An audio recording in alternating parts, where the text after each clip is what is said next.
What's happening, everybody? Welcome back to Oblivion. My name is Dusty Lane, I'm Jason Mitchell. and we are the Cinebytes. Happy Halloween! The festivities are in full swing here at the Cinebytes Fuck compound, yes. and we're doing a little bit of something special here today. We've still got our Halloween episode, our actual Halloween release of Hellraiser Part 3 coming out on Halloween, of course. Shit. Did I say it was on Halloween? It's going to be on Halloween. But for now, for our regular Tuesday release, we're doing something a little bit different, a little bit fun. We are going to go through our top five kills. We have each made a list of some of our favorite kills, top five for each of us respectively. We have not shared these lists with each other Oh shit, as of yeah. yet, so this is going to be kind of interesting. I thought it might be fun though, before we actually get into our kills that we selected, to go on a little bit of a lightning round version of some honorable mentions because it took me a while to dwindle down a list on Okay. this. Hell yeah. So let's just talk about some kills that kind of stood out to at least me over the years here. First of all, in the movie The Strangers, there's a part later on in the movie, like after they've dealt with all this bullshit, they've been in this isolated house for the whole movie, hmm and then they're hunkered down in the garage, and then the main character James is trying to protect him and his would-be fiance, and all of a sudden he hears activity out in the hallway, and then he aims his shotgun and shoots at the first thing he sees, which happens to be his best friend Mike. Oh shit, okay. I'm not really familiar with this movie, but I remember this. Yeah, that Yeah. absolutely caught me off guard. Moving on, we've got, of course, Terrifier, Art's on Dawn and Half the Hard Way. Part one. Yeah. The hard The way. hard way. Of course, it's being the Cenobites. We can't go too far without mentioning Hellraiser, of course, the very original. Right. Larry Frank at the end, Jesus wept, and him just being exploded by Oh chains. yeah. I mean, even into part two, right? With the fucking head I explosions do, and yeah, we do get a little bit of a revisit, like previously on Hellraiser. right. I wanted to mention Friday the 13th Part 2, Mark in the wheelchair doing his X Games run down the comically long set of stairs. I don't know why that set of stairs exists. It doesn't make any sense, I don't think. Um, Just not fair. but what doesn't make more sense to me is the fact that him rolling down that staircase backwards in his wheelchair, not once did he tip over. Right, it's pretty I good. would have expected him to go tumbling at some point, but it doesn't happen. It's got good balance. Sinister. I was thinking about this for a moment, and everybody mentions the lawnmower scene. Obviously, that's the one that Yeah, stands out in everyone's mind. But to me, one of the more heavy parts of that movie was the hanging out sequence. You remember the character, Ethan Hawke's character Ellison, finds this box of home movies in the attic, right. and he goes through them, and some of them are called, Pool Party, whatever the year was, Barbecue, and then one of them is just called Hanging Out. Oh, And when it yeah. cuts into this video, it is just, I think it's three people, could be four maybe, but it's definitely three, all with nooses around their necks, tied up to a branch on this tree. And someone is up there just sawing on another branch. And as soon as that drops, they all just get pulled up. It's one of the craziest things I've ever seen. Just the heaviness of it, you know? Right. Fuck yeah. We've also got a couple of more recent additions. Fear Street 94. Those movies were pretty fun. Yeah. Oh, There was yeah. one Enjoy 'em. character in the 94 version, specifically Kate. She was kind of an asshole the whole time and you didn't like her, but there was a point in the movie where you started to warm up to her a little bit. Right. And turns out she's actually a fucking human. And she's starting to develop this relationship with one of the other main characters.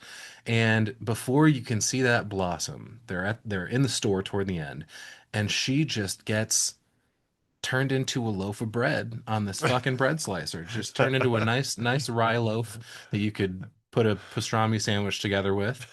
Um, I couldn't fucking believe that. Like just after you started to warm up to her, man, Right. really took me out of it.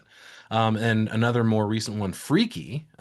So we've got the Butcher, which is the serial killer in that movie, and then the main character Millie. They end up doing a body swap thing. So it's the Butcher in Millie's body, putting Alan Ruck as Mr. Bernardi onto the table saw, and he gets kind Okay. of bifurcated, and that always kind of Nice. stood out to me. Bifurcated. Cut in half. Yeah, Long way. the long way, yeah, hot dog The style, hard way. the hard way. But let's get into the actual picks that we've got for today. I figured we both got five selections here. Yeah. I Oh yeah. figure we can just kind of, tennis it a little bit, volleyball it back and Yeah, forth. man. Let me kick it off. Yeah, go for I it. got the original Texas Chainsaw Massacre from '74. Makes sense. I wanted to start off with this one because there's not a lot of gore and effects going on. It's just the fucking tone, Yeah. which that's exactly what this movie is. Like, yeah, we have some moments, but Leatherface doesn't get super violent until part two and after. That's when you get all the fucking gore. That's when people were kind of doesn't feel like the same movie anymore, you know? But it's when Kirk gets hit with the hammer and it's the first time that we see Leatherface and you can kind of tell he's headed into the house and he knows he shouldn't be. Yeah, trespassing, by the way. Right. This is just a home invasion film. This is The Strangers in reverse. Yeah, and he gets hit with that hammer and just kind of I don't know, seizes on the floor. It just feels too real and He we get that drops door like a bag slam. of bricks for sure, yeah, Right. and just starts seizing all over the place. That's Yeah. that's maybe my favorite part of that kill is just him rattling on the floor for a minute. Yeah, it's so real, and there's like I said, there's not a lot of effects going on here. It's just the tone and the Yeah. grit on those old cameras and it's perfect. Most of that movie is suggested more than actually like visually showing you what's going on.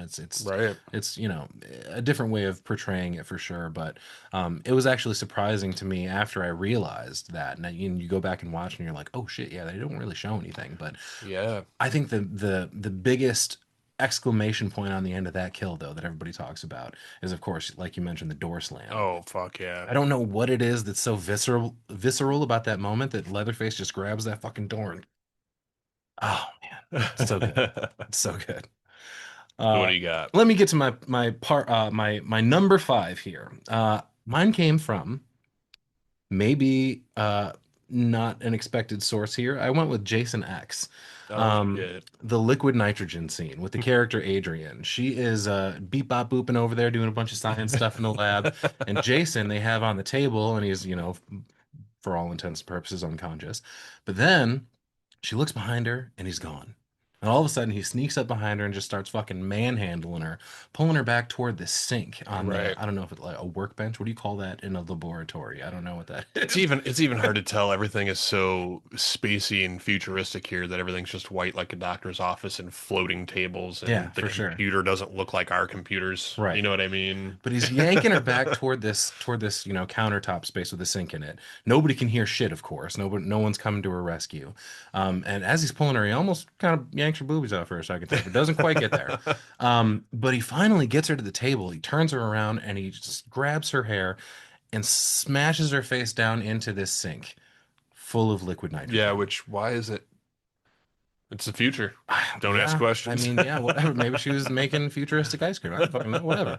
But either way, when he does, the camera angle changes and you can see like from below, and her expression hardens literally Yeah, because liquid freezes. nitrogen. Right. And he pulls her back up, and the camera gets another quick good look at her, and then he just smashes her face on the counter, and it explodes into about a bajillion pieces. Right. And he just, like a Spice Girl, he just slams her body down and zig zag ah, fucking the end, dude. I actually had that one on my list and took it off. Did you really? Yeah. I think I included it because it's one of the first times that my eyes were opened to the world of practical effects, and I was like, Yeah, holy shit. exactly. I was going to be, you stole the words right out of my mouth. Yeah. And Holy, I and then feel shit. like, Yes, dude, a lot of people hate on that movie. I think it's good. it's a fun one for It's sure. good. Yeah, Yeah. I there are mean, it's definitely worse cheesy. installments in the Friday the 13th Fuck franchise. yeah. Exactly. Well said. All right, what do you got for number four? All right. I got Day of the Dead 1985 That's a good and one. I highlighted Rickles being torn apart, but Don Rickles is in that movie. Get the fuck out of here. no, but there's all three of these kills are great. You can pick any of the like lieutenants, you know what I mean? All the asshole army guys.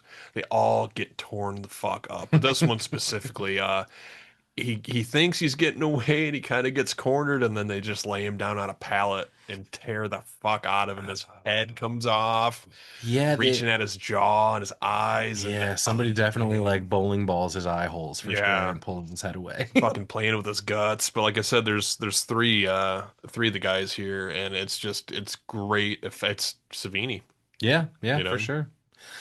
Speaking of good practical effects, my number four here is from a movie that we covered on the pod before, In a Violent Nature.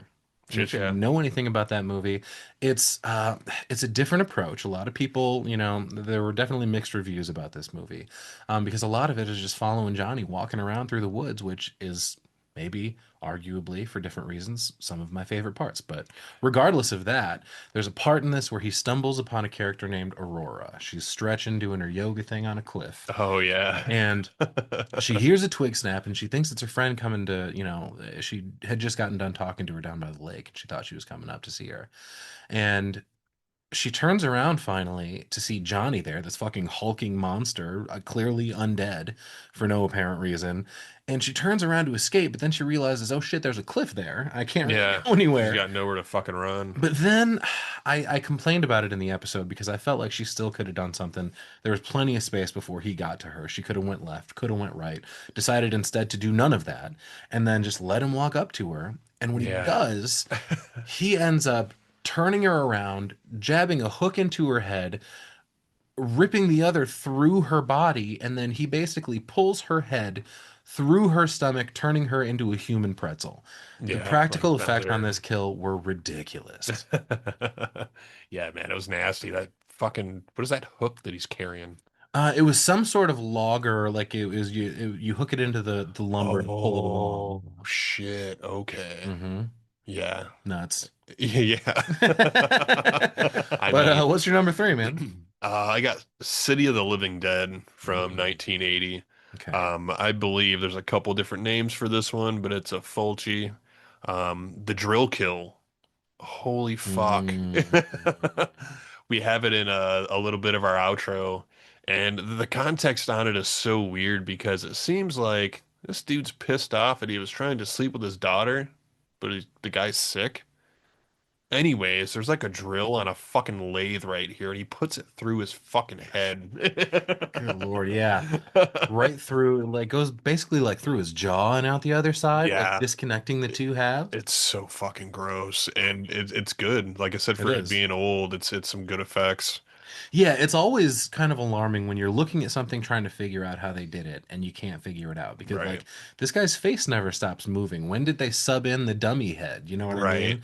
There's blood going, he's still screaming. It's like, "Oh my God." Yeah, it's nasty. It's a good one though. That's the Italian horror, man. Right. Number three for me is definitely going to be on a lot of people's lists. This one has never really left my brain since I saw it, and it's one of the greatest sequences in horror. From another movie that we covered, A Nightmare on Elm Street. Oh shit. And this is, of course, the Tina sequence where she's in Ah, bed with Rod.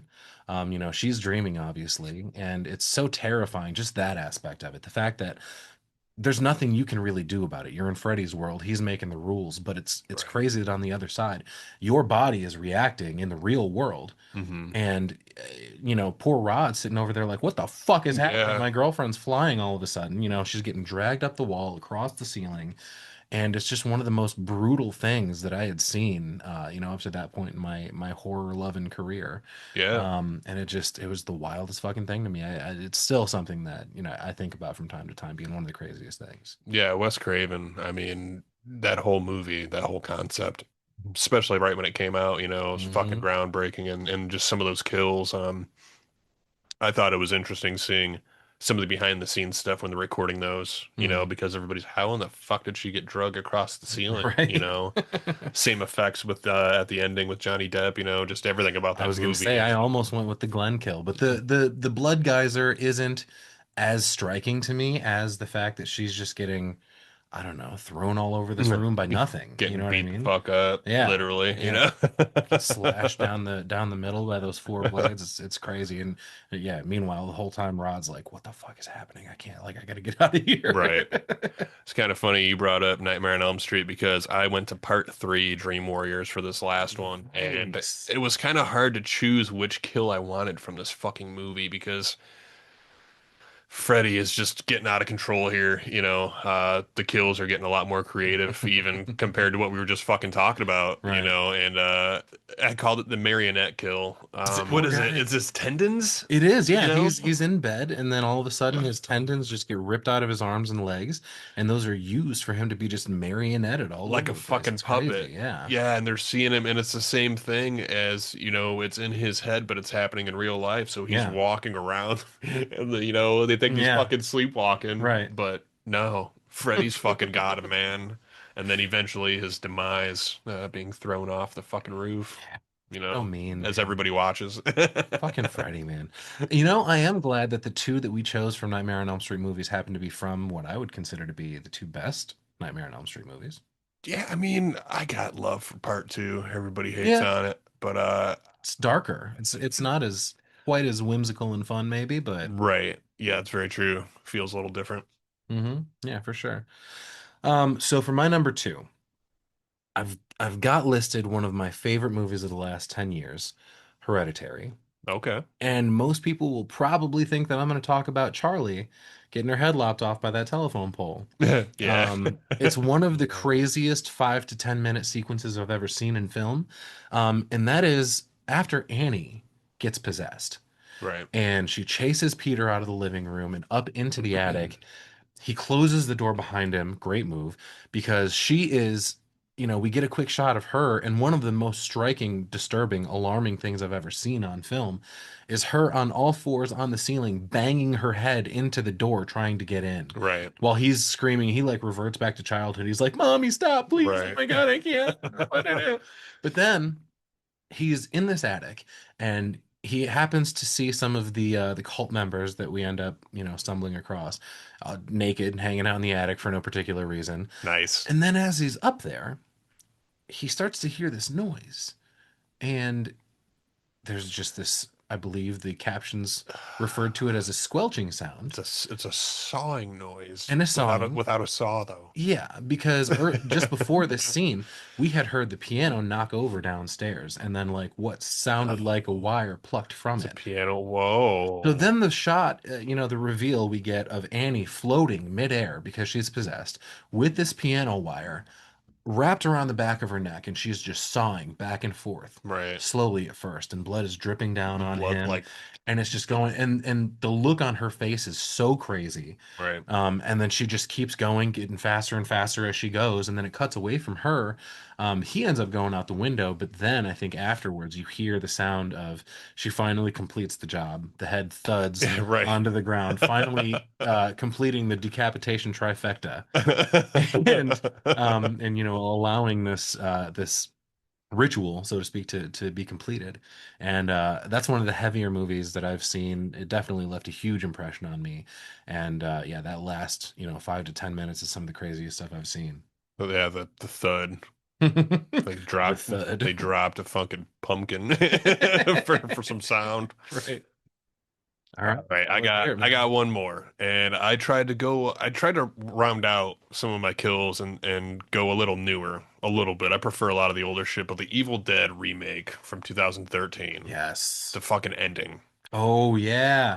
You just can't get over The that. blood rain, dude. Yeah, man, the blood rain, and specifically just her killing, what's her name, Mm, Mia killing the blood demon or whatever the fuck you want to call it that like right. came out of the fucking ground, the chainsaw split in Mm-hmm. fucking half. Oh my God. Just I can't believe I was so worried when I heard there was going to be a remake for this fucking movie. Like, don't touch Evil Dead, There's you nothing wrong with it. motherfucker. Don't touch it. Yeah, If it ain't broke, don't fix it. and it was so fucking surprising, and this ending was so good. Hmm. It was fantastic. I mean, I feel like I don't need to talk about it too much. We all know it. We've all fucking seen it, you Was know? that not until recently, I think, some of the most stage blood used in a production? I think it's overall still. I think it recently got eclipsed by something else. I can't remember Really? what it I was, have to but check yeah. that out. Yeah, I Yeah. know it was for a while. Yeah, there wasn't CGI, you know. Yeah, It's fucking something crazy like 60,000 gallons or maybe even fuck more than yeah. that. Like I don't have the number in my head right now, but yeah, Yeah, crazy. badass. So what do you got left? All right, so my number one is probably going to be a little unexpected. But the ones that I chose overall, like I've got a couple of the ones that were heavily focused on practical effects, but a few of the others had to do with the tone and how heavy it was to me in the moment. Right. And you guys might be surprised to learn that my number one for this episode is actually going to be from the movie The Mist, the Stephen King adaptation with Thomas Jane as the main character, David Drayton. There's a certain point toward the end of the movie where our main group of characters, our survivors at least to this point, decide that they can't stay in the store anymore. I don't remember if the glass maybe is compromised and creatures are starting to come in, Mm, but for whatever reason, they decide to make their way out to, I think it's a Jeep that they all pile into. I think there's five of them. yikes. And they drive around for a while, and the goal is just to drive until they either get out of the mist or find help in some capacity or something. But they don't end up making it before the Jeep runs out of gas. Oh, So then they have to make the decision, what do we do? Do we go out into the mist and brave it? Do we stay here until something comes? What do we do? right. And then they end up making the decision that no, this isn't going to stop. We just need to end this here. And David ends up pulling out, I think he's got a revolver with just enough shots, just enough rounds in the gun to kill everyone, mercy kill them in the car except one. Oh shit. So he decides to they don't show any of it. I think they cut away and we see the shots from the outside and we just kind of see the muzzle flash and we Right. hear the gunshots. But he fires the gun four times and he kills everyone, including his son. And he doesn't have that last bullet to finish himself off. And I think what happens at this point is he decides, well, fuck it. What am I going to do now? I might as well get out and Yeah, I was gonna sacrifice say, myself get to out the of the myth. car. And when he does, there are only a couple of moments that elapse. And then all of a sudden, the mist lifts, the army comes in, everything is fine now, the day is saved. Oh If he had waited one more fucking minute, they would have all still survived. And that has driven me crazy. That is one of the instances in horror that I just can't get over. Like, what a fucking choice. What a Yeah. bold choice for Oh that yeah. film to make. And I don't know, I've never read the source Heavy, material. I don't know if the book ends that way as well, but I mean, Stephen King's pretty fucked up too, so heavy. it definitely could have. But yeah, it was so wild to me. He kills everyone in the car and then gets out, and then all of a sudden everything's fine. Holy shit. Yeah, this is Bullshit. brutal. So we need to know, does he end up killing himself later anyways? You Like, know, fuck, can't I live with I myself. probably, considering the circumstances, I might not have made it through the day, if I'm being honest with you. Right. If I just killed my own son, my own flesh and blood, are you kidding me? For no reason, essentially? Right. Get out of Brutal here, as dude. fuck. Oh my I God, that's like it. crazy. Well, hell yeah. Well, I happy feel Halloween, like, yeah.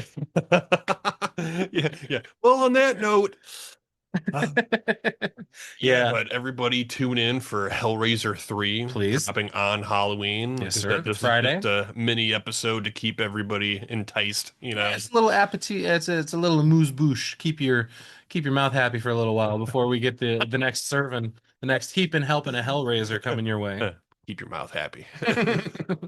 All right, everybody, that's going to wrap it up for us. Thanks again for listening. Happy Halloween, of course. And until next time, remember, dreams are fleeting. Only nightmares last forever, especially Thomas James from the Mist. Halloween nightmares.